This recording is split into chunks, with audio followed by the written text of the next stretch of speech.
When we first reported on the cyclone that devastated Burma, we suggested that if you wanted to help, you might donate to an organization called Better Burmese Healthcare, which sets up local medical clinics in the areas of Burma that need them most.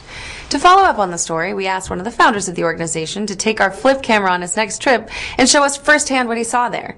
Here's the footage he brought back. This is Burmese, like a minibus, essentially. This is like taxi service in the city.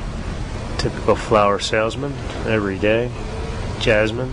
And this is just a typical Burmese roadside scene. This is a similar neighborhood to where our clinics are. This is on the jetty. It looks like getting ready to leave from Rangoon. These are all doctors and volunteers. And we decided there was a lot of focus on Laputa and Bogale. So we decided to focus our efforts on another area, Dadier, which had almost no aid at the time. You know, you have these big family compounds, you know, with as many as 40, 50 people in a family, and you'll have like 1 or 2 survivors in some of these villages. So now, as obviously this stench of death is in the air, so people are starting to wear their masks. And there were still a lot of bodies, and there still are.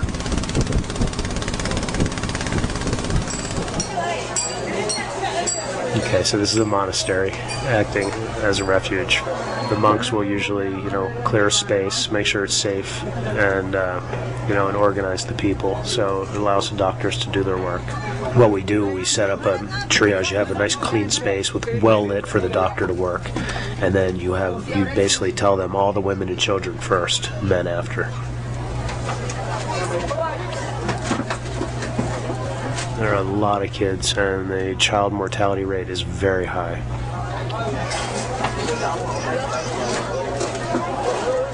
The number one medication that's been needed has been diazepam. Nobody's been able to sleep. Nobody's been able to eat.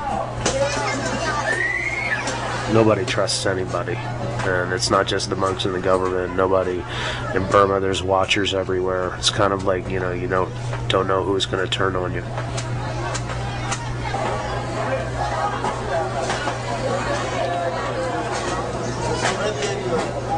And, the government there has basically sold off all of their natural resources to China, Korea, Thailand, India. If you look back into like the 1950s, while there was still democracy in Burma, Burma was the most productive as far as natural resources. They were able to export more rice than anybody else.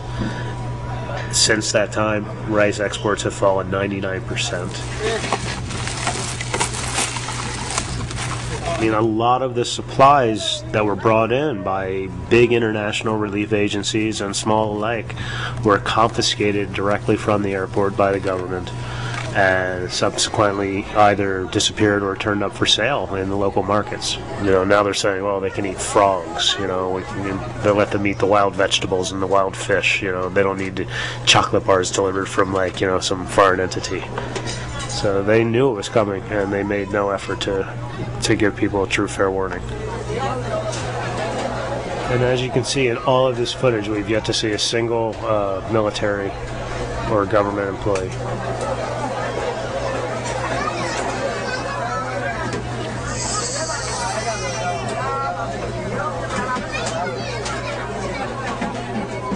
So how do you help a people whose own government won't help them? Well, our guest's advice is to stick with grassroots local organizations. Both the Meta Development Foundation and Better Burmese Healthcare are good places to start. They've got roots in the community, and they won't leave town when the next natural disaster comes along. Nothing against the UNICEFs and Red Crosses of the world, but when the government is holding up the good stuff at the border, it's time to get micro, local, and under the radar.